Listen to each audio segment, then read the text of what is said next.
आज आत्मा राम जी के कोई शब्द आए क्या? आत्माराम जी के शब्द, आत्माराम जी के शब्द।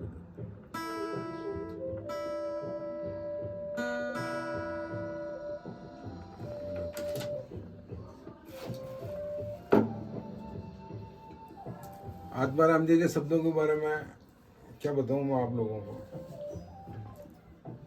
ये शरीर क्या है? पंच तत्व का मिश्रण स्वरूप बना हुआ है।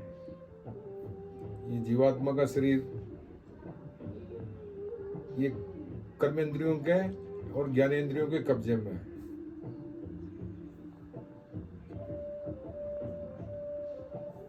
काम क्रोध मद मोह में लोभ में फंसा हुआ ये जीवात्मा का शरीर आत्माराम जी की आवाज तक पहुंचता तो है लेकिन सुनता नहीं। इसलिए ये आत्माराम जी की आवाज को अंदर दबा देता है और जीवात्मा काम क्रोध मद मोह लोभ में फंस जाता है और पतन को प्राप्त हो जाता है। कोई पूर्व जन्म की तपस्या का प्रताप हो, कोई भाग्यशाली भक्त हो जिस पर उसकी कृपा हो, उस तक आत्माराम जी की आवाज पहुंचती है। और जो भक्त आत्माराम जी को समर्पित हो जाता है, भक्त शब्द नहीं कर रहा हूं, जीवात्मा, भक्त तो आत्माराम जी जीवात्मा पर कृपा करते हैं तब वो भक्त का स्वरूप बनता है। ऐसा ही मेरे जीवन में एक घटना हुई। यूं तो जन्म राजस्थान में ऐसे कुल में जन्म हुआ इस जीवात्मा का, अच्छे कुल में जन्म हुआ, अच्छे घर में जन्म हुआ और डीएनए के प्रभाव से धर्म और संस्कार बचपन से ही ऐसे रहे जो इस क्षेत्र में मुझे स्वतः मेरा भाव रहा। मृत्युलोक में जीवात्मा के शरीर धारण करने के बाद ज्ञानेंद्रिय और कर्मेंद्रियों के प्रभाव में अंदर का आत्माराम का दम घुटने लग गया। तब आत्माराम जी ने आदेश दिया हिमालय में मेरे पास आओ। तो हिमालय में जो वहाँ योगी और महात्मा हैं उन तक आत्माराम जी इस जीवात्मा के इस शरीर को वहाँ ले गए और वहाँ ऐसे योगी और ऐसे महात्माओं से आत्माराम जी की कृपा से भेंट हुई और उन्होंने जब मुझसे पूछा वहाँ, भाई कैसे आया है, क्या चाहिए तुझे, यहाँ कई लोगों पर मौत पर जीवन हावी रहता है, कई लोगों के जीवन पर मौत हावी रहती है, तो उस पर क्या हावी हुआ है जो यहाँ आया है, क्या तकलीफ। मैंने कहा इस जीवात्मा पर काम क्रोध मद मोह लोभ का भार इतना चढ़ गया कि अंदर आत्माराम अंदर बहुत दम घुट रहा है उसका। वो कह रहा है या तो शरीर छोड़ दे और या मेरी बात सुन ले। तो मैंने तो शरीर छोड़ने की स्थिति में हूँ, आत्माराम जी की आवाज़ मुझ तक पहुँच रही है, बीच में मैं भटक रहा हूँ और मैं यहाँ आया हूँ। आत्माराम जी ने आदेश दिया इस जीवात्मा को यहाँ लेके आया, साधना कर। तो वहाँ ऐसी कृपा हुई हिमालय में, ऐसे योगियों से संपर्क हुआ जो वास्तव में योगी थे। उन्होंने मुझसे ये वादा किया है कि आप हमारा नाम गुप्त रखोगे, हमारे बारे में जानकारी नहीं दोगे तो हम आपको अंदर की बात बताते हैं। उन्होंने मुझे अंदर की बात बताई। उन्होंने कहा यहाँ हिमालय में मृत्यु लोक से जो जीवात्माएं कर्मों का भार लेकर यहाँ आती है घबराई हुई और यहाँ हमसे आके पूछती हैं कि महाराज जी हम क्या करें, महात्मा जी हम क्या करें, तो यहाँ के महात्मा लोग कुछ भी बोल देते हैं, ऐसा कर दो वैसा कर दो। वो अपने आत्मा पर भार हल्का करने के लिए, अपने पापों के को कम करने के भार से, प्रायश्चित के भाव से वहाँ जो कह देते हैं वो कर देते हैं और वो भार उन महात्माओं पर पड़ जाता है। वो तो थोड़ा हल्का हुए और वापस माया में चले जाते हैं, वापस वही ज्ञानेंद्रियों और कर्मेंद्रियों के प्रभाव में। और वो बाहर यहाँ महात्मा लेके घूम रहे हैं जी, यहाँ सबके पेट खराब हैं, सबके शरीर खराब है। यहाँ 90% यहाँ हिमालय में रहने वाले हैं महात्माओं के शरीर खराब है। इसलिए अगर तुम यहाँ साधना करने आए हो तो तुम्हारे को यहाँ न पाठ करने की जरूरत है, न जप करने की जरूरत है।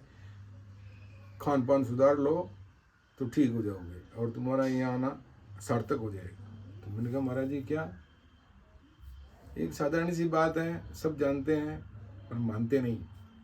जैसा खाएगा अन्न वैसा होगा उसका मन, और जैसा पिएगा पानी वैसा बोलेगा वाणी। इसलिए वहाँ पर नीचे खान पान बिगड़ गया है। जब यहाँ के महात्माओं का ही खान पान बिगड़ रहा है तो तुम्हारा तो बिगड़ा ही है, इसमें मुझे कोई अलग से कहने की जरूरत नहीं है। इसलिए यहाँ खान पान सुधार लो तो तुम वापस सही हो जाओगे। जो तुम्हारी बुद्धि, विचार, कर्म, मन कह रहे हो ना बिगड़ गए, वो सब ठीक हो जाएंगे। और अगर तुमने खान पान नहीं सुधारा तो यहाँ तुम बैठे बैठे भजन करो और माला फेरो, नवरात्रियाँ करो और शिवरात्रियाँ करो, कोई सार नहीं। और सबसे पहला काम यह है कि तुमने सुधार कर लो। तो वहाँ ऐसी भगवान की कृपा हुई जो उनकी बात मेरे लग गई।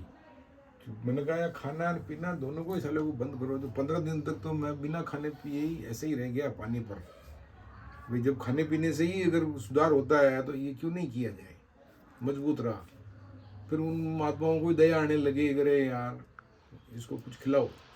मेरे मन में बैठ गई, क्योंकि मेरे को 5-7 दिन में महसूस, 3-4 दिन में तकलीफ आया, लेकिन 5-7 दिन बाद मेरे शरीर ने महसूस कर दिया कि यार मेरे विचारों में, मेरे सोच में, मेरे छाती पर, दिमाग पर, शरीर पर जो वजन, जो दबाव था वो हल्का हो रहा है।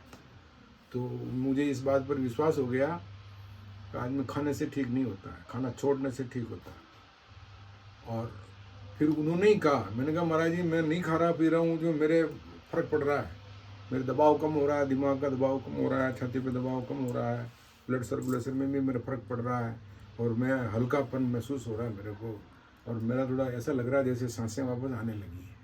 बाकी सांसों पर शरीर भारी पड़ गया और वो छोड़दार फर्क पड़ गया। जो मेरे बात समझ में आ गई कि त्याग में प्राप्ति है। फिर उन्होंने कहा ऐसा करो, आप ये तला गला बंद कर दो, लहसुन प्याज बंद कर दो, मिर्ची, लाल मिर्ची बंद कर दो, ये तेल घी वगैरह ये सब काम बंद कर दो, और ऑर्गेनिक सब्जी खाओ, कच्ची फल खाओ।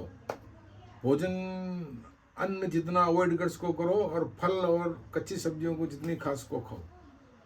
तो वो ऐसी कृपा हुई जो मेरे भी हृदय में बैठ गई। जो अब मैं यहाँ वापस नीचे हरिद्वार से नीचे मृत्यु लोक में आ भी गया, लेकिन मेरा मन नहीं होता खाने का। मेरी इच्छा यही रहती है कि मुझे ये बस ये हमारे ये देवी जी को कह दिया कि देवी जी मुझे तो ये बस सब्जियाँ ही खिलाओ, फल खिलाओ और सब्जियाँ खिलाओ। और ये फल और सब्जियाँ खाने से मेरे आत्मा पर, और मुझे ऐसा लग रहा है जैसे यूँ शरीर तो वही है लेकिन इसके अंदर बहुत रूपांतरण हो गया, विचारों में, कर्मों में, सोच में स्वतः परिवर्तन आ रहा है, ये मैं महसूस करता हूँ। और ये मैं कोई आप लोगों को यूं ही कहने के लिए नहीं कर रहा हूँ, ये ऐसा वैज्ञानिक प्रयोग है। और वो कलयुग में ऐसा कहते भी है, चमत्कार के बिना नमस्कार नहीं है। इसलिए जिनके भी शरीर खराब हो रहे हैं वो ये जैसे मान लो कि ये बात मेरे को हिमालय के उन पहाड़ों में रहने वाले महात्माओं ने बताई है, जो ये भी मतलब हफ्ते 15 दिन में एक आध बार लेते हैं, बाकी वो तो कुछ लेते ही नहीं है। ऐसे महात्माओं से भगवान की कृपा हुई आत्माराम जी की जो मेरे को मिले, और वो बात मेरे लग गई। जानते तो आप लोग भी हो कि जैसा खावे अन्न वैसा होवे मन, जैसा पीवे पानी वैसी बोले वाणी, जानते सब है। लेकिन वो अंदर उतर जावे बात, तब जा करके वो गणित बैठती है। तो ये मेरे भगवान की कृपा हुई। और आत्माराम जी जो मुझे वहाँ भेजा ना, तो वो आत्माराम जी का भेजना और मेरे को संतों से मिला, और वो बात मेरे समझ में आ जाने से, जैसे यूँ देख लो कि मेरे अभी मृत्यु लोक में कर्म बाकी रह गए, इसलिए आत्माराम जी ने भेजा और ऐसे महात्माओं से, संतों से मुझे मिलाया, जिन्होंने तत्व की बात, अंदर की बात मुझे समझाई और मेरे बात समझ में आ गई। और वो भगवान की कृपा हो गई जी कि अब ये ऑर्गेनिक सब्जियों का आहार करता हूँ, फल खाता हूँ, रोटी बहुत कम, नहीं के बराबर, वो भी मतलब खाऊँ, मतलब इच्छा ही नहीं होती रोटी की। वहाँ से आने के बाद में भाव ही बदल गए, और ये कच्ची सब्जियाँ खाओ और फल खाओ, तो इससे स्वस्थ रेडी हो जाएगा। डॉक्टरों के यहाँ नहीं जाना है तो ये काम कर लो, बाकी डॉक्टरों के वहाँ फंसने के रास्ते से बचना है तो फल और कच्ची सब्जियाँ खाना शुरू कर दो। जो जीवन में जितना बचा हुआ समय है शांति से निकल जाएगा। इसलिए आप सब लोगों से तो मेरा यही आग्रह है। हालांकि अब क्या है, ज़माना नहीं है आजकल किसी को कुछ कहने सुनने का। आजकल सब समझो, सब ज्ञानी है। 5 में अच्छा डॉक्टर है, यानी सब वेदराज है, सब ज्ञानी है, लेकिन वे ज्ञान बांटे खुद काम में न लेवे, जो वो चक्कर पड़ जाए। इसलिए मेरे भगवान की कृपा हो गई, इसलिए मेरे कृपा हुई जो मैंने देखा भाई कि भाई आप लोगों को बता दूं, जो आपको बता दी, आपके समझ में आवे। तो इस प्रयोग को 15 दिन 10 दिन करके देख लेना, जो मालूम पड़ जाएगी कि यार काम रेडी हो गया। जय हो आत्माराम जी महाराज की। ये आत्माराम जी की कृपा से जैसे मेरे को ये नया पुनर्जन्म मिल गया। बाकी मैं तो गया था, मैं वहाँ हिमालय गया था, जो वापस आने के लिए नहीं गया था। मैंने तो मेरे को मालूम पड़ गई कि भाई अब ये शरीर जाएगा, क्योंकि इस पर इतना भार और इतने विकार घुस गए शरीर में, जो अब ये नहीं बचेगा। लेकिन वो कोई नीचे मृत्यु लोक में ऋण बदले के कर्म रह जाते हैं, तो वो भी महात्मा जी ने बताया कि जब तक ऋण बदले के कर्म पूरे नहीं होते हैं तब तक आदमी यहाँ से जा नहीं सकता। तो मैंने उनको से पहले ही कह रखा, महात्मा जी से, आत्माराम जी से प्रार्थना कर रही कि वापस इस बात का पता लगे न लगे, अपने तो ये काम इस शरीर रहते रहते सब ऋण बदले पूरा करा देना प्रभु। और जब शरीर जाए तो इसको मुक्त करके आत्मा को और इस जीवात्मा को मुक्त करके भेजना प्रभु। इसलिए ये कोई आत्माराम जी की कृपा हुई जो मेरे को वापस ये ऋण बदले पूरे करने के लिए नीचे भेज दिए, और ये तरकीब बता दी। वो तरकीब इस शरीर के अंदर बैठी जीवात्मा और ज्ञानेंद्रियों कर्मेंद्रियों ने स्वीकार कर ली। ये बड़ी बात होगी। सबको प्रणाम। जय हो आत्माराम जी।